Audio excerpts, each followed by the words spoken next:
Mark Klein.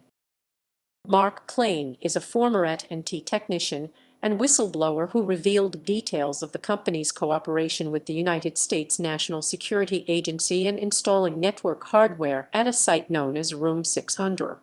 The subsequent media coverage became a major story in May 2006. He wrote a book about the NSA and AT&T's cooperation in surveilling everyone on the Internet and his experience in discovering it and trying to tell the public, called "Wiring Up the Big Brother Machine" and Fighting It. In recognition of his actions, the Electronic Frontier Foundation picked Klein as one of the winners of its 2008 Pioneer Awards. For over 22 years, Mark Klein worked for AT&T, starting with the company as a communications technician in New York.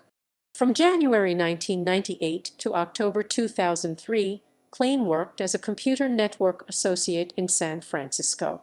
Starting in October 2003, he returned to the role of communications technician, after which he retired in May 2004.